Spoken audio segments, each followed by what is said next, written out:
I'm enjoying the music as well. The score's really solid. Yeah. Like, it's got all the...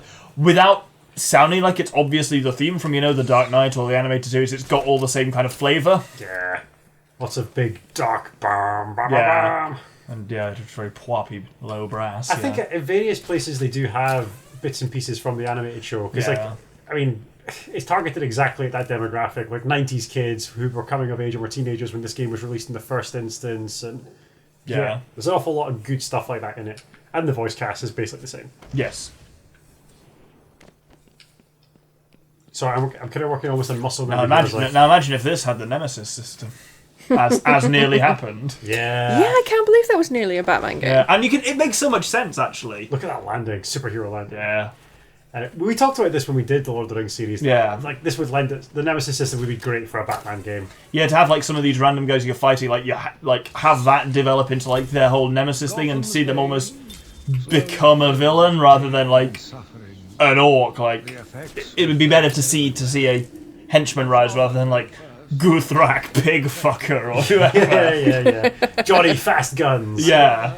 I'm on record as saying that Batman has the best rogues gallery of any comic book character. Like, his villains are just the best. Yeah. I love that the best ones all kind of reflect aspects of his personality or his modus operandi. Like Scarecrow mimics like his use of psychological tactics and fear. Like Joker is like the disorder to Batman's discipline. You know. Yeah. Like Two-Face is his duality, so on and so forth. Yeah, definitely. Clayface is his pretending to be something he's not.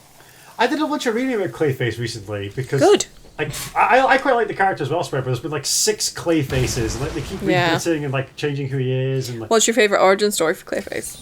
I kind of am a sucker for the original where like it's like mystic primordial clay, but I like the one better where he's like an actor. I like the actor one. I think that's how they've done it in the Harley Quinn series, and it's an actor voiced by Alan Tudyk. Yeah, but we haven't they haven't mentioned. No, he's just kind how of there. He was turned into it. There's just comic relief from him and King Shark. Yeah.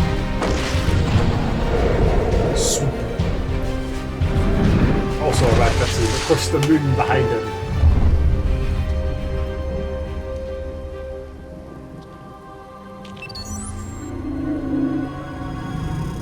I forgot just how much I bloody love this game. Identity confirmed. That's one of the joys of recording, though. Sometimes you find lost love. Yeah, it's nice to share this with you guys. We were just talking about this like off-camera viewership, how like we don't think the 3 of us have been in a room together, just the 3 of us in years, if ever. Yeah. So I think we normally meet at larger social things or larger gentlemen gathering, as it were. I don't gather. Well, you don't gather because we gather at mine, where you also I was making is. a joke that I'm larger. Never mind. Well, I covered that with my background and everything. You gather at mine, where you also is what I think I said. Confirmed that on the recording, but it didn't sound great. God, the Batcave is rad. There we go, yeah. It's ridiculous. And to be fair, you often have gentlemen gatherings and I'm not invited. It's hard to disinvite you from your own house, though, unfortunately. You do, though. The implication being that he would have tried. He would try more, but... Dr. Young was heading up a project. Here we go. It was big. Expositional Lots dialogue. of external funding. Here are the last notes she filed. I can't make sense I'm going to assemble my wizard staff in this scene. Looks like she was experimenting on the Arkham patients. This new chemical only barely resembles the original Venom compound. There are a number of changes that appear to amplify the strength of the drug. Multiple references to a Titan formula. Even a small amount could trigger a Venom-like transformation in the host, eliminating the need for the storage tank Bane requires. Hang on. These notes aren't complete. The formula is missing. That must be the secret Dr. Young is hiding. If Joker gets his hands on this, he will create an army of 1,000 Banes. My God. Is Joker crazy enough to do that? What am I saying? You've got to stop him. Is that Ashley from Mass Effect? It's Tara Strong. So we that is Tara Strong. That is Oracle Batgirl. There's a really good comic. I'd like to read it actually, where Batman he fails to save a kid who's like in a crashed car because he's physically not strong enough to rip the door off the car and save the kid. So he starts juicing on Venom. Jesus. But obviously, like much as it does with Bane, it makes him much more violent and like psychopathic. And like, let's face it, he didn't have a good grip on his sanity to begin with. Yeah. And like the premise is like how he comes to terms and like beats the Venom addiction and yada yada yada. I'm going after her. She was heading to the mansion with cash. I'm going up. Or heading to the mansion. I wasn't looking at the subtitles. I heard it was heading to the men's room. It's like, what a bizarre turn. Maybe that's somewhere safe. Maybe they're taking refuge, exactly. Here we go. My bat claw. So I've got a new gadget, viewership. I can use the bat claw to disarm enemies, I think, eventually. I can use it to drag stuff around. Backlaw decides who will stay and who will go. Just so we're clear, are you two gonna hit wizard staffs? Or are you just measuring I mean, them? eventually we will. Not right now. Like a couple of drinks. I'll be honest, conceptually it was less homoerotic in my head, but then here we are. We're playing a Batman game. This is like it's raw homoeroticism. Grant Morrison, the same Batman writer that we were talking about before, who's written like arguably some of the best Batman comics ever, really. Like he said openly, like, "Oh yeah, Batman's gay," or at least the way I write him, Batman's absolutely gay. It was like, well, is he? Like, well, have you seen the whole Robin of it all? Like, all right, okay. I mean, that's a bit pedophilic. I get the feeling it's something that would have been a lot more innocent back when it was first written. Yeah, right? having a ward was a thing, somewhat Yeah. more, whereas nowadays it's a bit, Grooming. yeah, it's a lot grooming. Also, like, it's to get. I mean, the primary audience for these comic books were like young boys, right? Yeah, and it's the whole having POV this character. yeah. And yeah, it's an easier viewer insertion than Batman. Precisely. Audience insertion, yeah. You can picture, most readers could probably picture themselves realistically more as Robin than as Batman. I always picture myself as Alfred. It's something that like they don't really confront much in the comics, as far as I'm aware. That like Batman has just had a succession of child soldiers. Yeah. Now you're apologetic. I'll just have someone drive round your house and break your wife's legs, okay? But Joker! You got a problem with my generous nature? No, I guess not.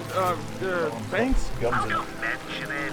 Let's just consider the matter clear. Definitely, I'm technically ahead of the Bard in Wisest Wizard at the moment, but that's because I took 3 cans and poured them into Das Boot. Once Das you've Bat. drank. Yeah. Once you've drunk Das Boot, then we can go from there. Yeah, agreed. I love how you just listened carefully to that exchange and then just did him in. I mean, even Batman's got to have a break. You're drowning him! He's unconscious and in the water. Oh no, he's technically the water is killing him, not Yeah, Batman. Batman doesn't kill, but that doesn't say anything about streams. Jesus It is, however, Christ. less specific on the subject of That's kneecaps. basically guns don't kill people, people kill people. Yeah, Batman don't kill people, but boy do they die a lot around him. Yeah. There are some alternate universe like Batman who have killed, or he's killed even Prime Universe Batman has maybe killed in exceptional circumstances. One's trying to open it. This ain't even the main door. If we Come here. Don't let him hit you. That kick was a bit improbable. Something, he's Batman. I was trying to look up cases of it, so I started googling Batman never kills exceptions, and I typed Batman never, it suggested Batman never skips leg day. Which is fantastic. I mean, like, he's supposed to be like prime human physique, so like, again, imagine somebody who's like an Olympic athlete in every single event, which of course is impossible, but there we go. Well, that's conceptually similar to Captain America, except Captain America is like that because drugs. Yes, precisely. But there's an argument that Captain America isn't superhuman, he's just, this is the max a human could possibly be. Yeah, I think definitely in the MCU, their Captain America is meta-human. I mean, he pulls down a helicopter with his bare hands, right? Yeah. Whereas, Are you telling me that... Oh my god, what the fuck is his name? Chris Evans. Chris Evans couldn't do hang that, on. really. Brace yourself. What, is Chris Evans behind that door? I wish. Me too. Was that Croc? Yeah. So first of the exceptions to Batman's no-kill rules, it took at least a couple of years of the comics before that rule was even established. Oh. So in like the early detective comics, he just like shoots people, pushes people into like vats of acid. There's a thing here of him like hanging someone by the neck from his bat plane. Yeah. Just like this is fucking awful. So the Batman comics go through stages. So there was like the Golden Age Batman, where there was like no restrictions on what you could print in like children's media. So like he does just kill, and Joker's a lot darker. And then there was an institution called the CCA, the Comics Conduct Authority or Comics Code Authority, that greatly restricted what you could print in comic books. And for most of the Silver Age, the kind of kooky Adam West style Batman that we all know and love, that's what most of Silver Age Batman is. We now find ourselves in the modern or Bronze Age, where Batman is far less restricted and a lot darker tonally. So that's basically following Dark Knight Returns. Yeah. From kind of like the late 70s, early 80s onwards, we kind of get the Batman that we know and love, for better or worse. Do I want more health, or do I want to be able to throw a batarang in combat? I think I want to go through my batarangs in combat. Yeah, and here there's a supervillain called Mad Monk, which Batman just shoots him while he's asleep. This is in 39, though. That's so dishonourable. Yeah. It feels like just not like a Batman thing to do. Literally just says, "Never again will you harm any mortal being," and just shoots him. Batman was very arch back in the day. Yeah. I suppose like he's inspired by Zorro. That's his, like. Okay. And look, I'll put a photo of this up for the viewers, but there he is hanging someone from the Batplane. That's pretty grim, actually. Yeah. While saying he's probably better off this way. Fuck it, I'll send that to the Was that in 44? Well, 39, yeah. Jesus. I mean, just even in modern media, like Batman doesn't always stick to the no. Well, I'm looking through. That was the first entry, and 10 times Batman broke his no-kill rule. So I'll let you know what else I find. Well, in the Burton movies, he just straight up kills people. Yeah. I'm pretty sure that your timings are a little off on when the Silver Age versus the, like, Batman being darker, gritty, and the one we know of today, because that was, like, 86. That's what my dissertation was on. I know, is that when The Dark Knight Returns comes out? Right. Oh, it's 1986. I may be slightly off. You would know better than I would. There aren't many things I can out-knowledge people on, but 1986 comics is it. Oh yeah, you definitely know more than I do about The Dark Knight Returns, which we'll probably get around to talking about. Yeah. I think that the fucking what's his face? Pattinson. No, not Pattinson, the one before that. Bale. No, the one after that. Batfleck. Batfleck. I think he was modelled off of the look of the Dark Knight Batman. As in definitely. more armoured. Very armoured, very stout. Yeah, because he's got like the heavy bat suit. Yeah, and he's that got, stupid like, thing. The little stubby bat. Yeah. The ears and the cowl are like stubbier. Yeah. And I think they were trying to channel that, and they don't realise what made Batman good in 1986.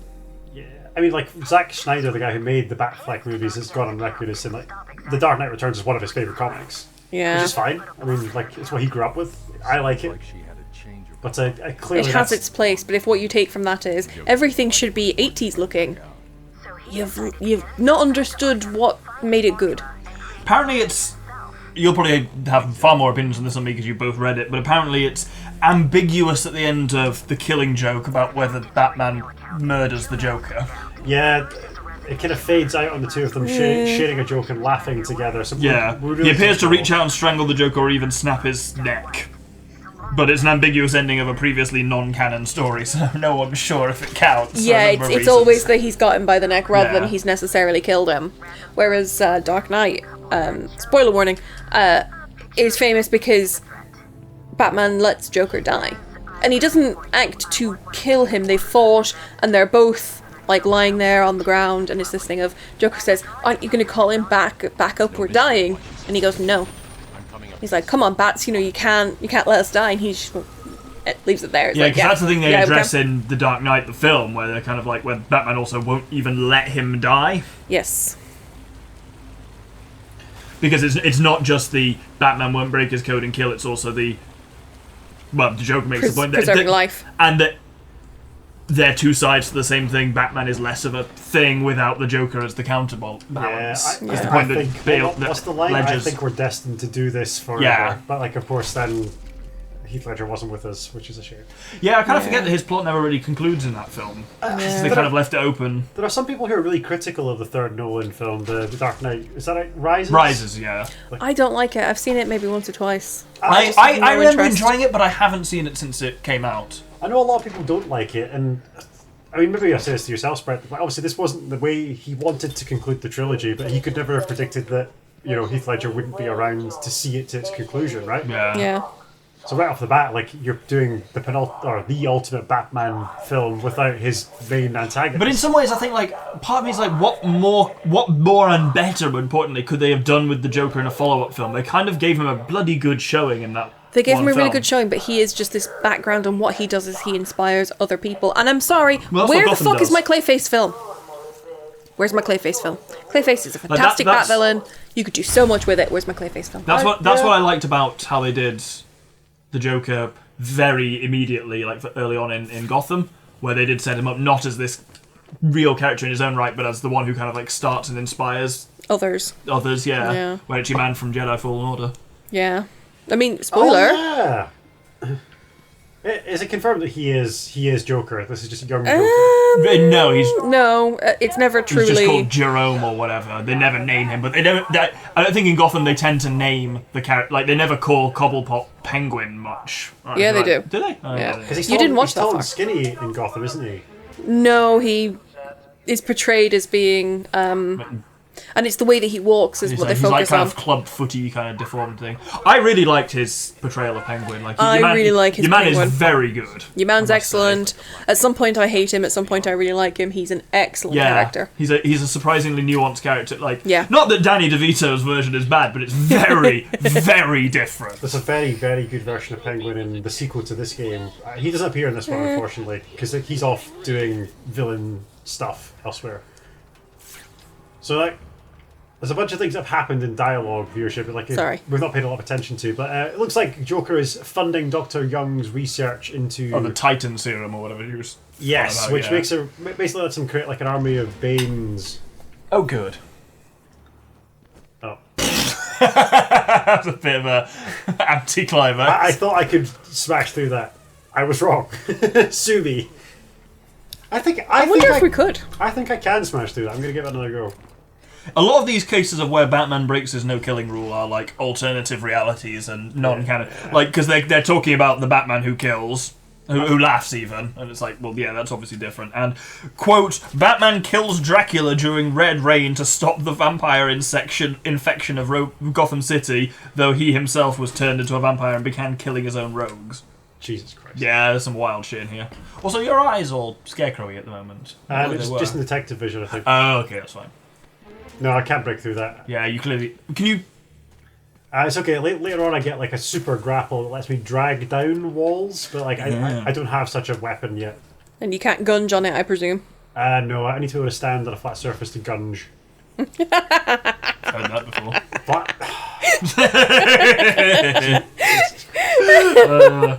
You're right, it is a lot of fun not playing these games sometimes. I just get to sit back here and drink some bevs and talk shit. I'm loving this. It's great. Well, we did this the kind of wrong way around, because I think I have... Well, so I've slightly more Batman knowledge than you do, Doctor. I'm not sure I've got necessarily more than the sprite, but... You've probably got more broader stuff than me. Right, idiot question, but here we go. Remind me who Frank Miller was. Frank Miller is the guy who wrote The Dark Knight Returns, which is the 1986 comic we've been discussing. Was that not Alan Moore? Was it No. both? No. Okay. Oh, right, okay. But Alan Moore was... Moore is The Killing Joke, which is another foundation of Batman comic that we And have also Watchmen. discussed. And they've got a similar kind of aesthetic. Yes. have they? Nope. Oh, Not aesthetically, but like they're two of the comics that are credited with ushering in the kind of darker conception of the right, character. yeah. They are the main points of my dissertation. They are both responding to social and cultural change, and they both write about their own experiences and their own, like, imperfect characters. But unfortunately, Alan Moore thinks women only exist for men's story to go ahead. Frank Miller thinks women only exist to be doting girlfriends or evil temptresses, but at least they get autonomy. So I will stand on my little pedestal and say I prefer Frank Miller and I prefer his visual style. And right, I think you've explained this to me in the past, but the final one is Mark Miller is someone Yeah. who is like a Frank Miller fanboy but no relation. Yes, and he's from Glasgow. Yes, Mark Miller is also another comic writer. He writes mostly for Marvel, but has written for DC in the past. He tried to write the what if the Joker was Bruce Wayne, and they wouldn't let him do it, so he just basically did some other comic that's the same kind of idea, but you're a billionaire, but you spend your money being an evil dictator. But it's imagery is kind of like Hitman. He did something for the the Avengers thing. He's famous for the Avengers stuff. He did Kick-Ass. He did Kick-Ass. Oh, Kick-Ass, that's it, yeah. I think he did a lot of writing in the Marvel Ultimates universe as well. Yeah. Did he do Civil War? Yes, he was a big part of Civil War. One day I'll keep all of these in my head, but yeah. It's confusing. The point of that was, so Frank Miller introduced a darker version of Batman in All-Star Batman and Robin the Boy Wonder. Yeah. That Batman just kills people, lit people on fire with Molotov cocktails, and does this while banging Black Canary. Yeah. Fair enough, I guess. Frank Miller is a very interesting human being. I don't know the story at all. I just know that something happened and he had to go away from writing for a while. I think his son died, or I might be wrong about that. I don't actually know much about Frank Miller's personal life. He also wrote Sin City, for those who are interested. He wrote Sin City, which I love. I like Sin City too. I've not read it. I've seen the film and enjoyed. Would you like to read it? I probably would. Have you got it? Do you know, I think I've lost like some of the editions, but I need to buy the whole set again so I can have a collection. Anyway, I feel like this. What? Sorry. This fascinating discussion of comic books will continue about a moment, viewership. But I need to get more breath and I need to go to the bathroom. So that's fair. I've still got a half full boot, so I'm fine. Just as That's Batman, more than half full, mate. Das bat. No, it goes to get narrower towards the ankle. Even so, you got a lot of foot in there. Yeah. Anyway, just as Batman watches over you, so do we watch over your safety. Good night. But not in a creepy way.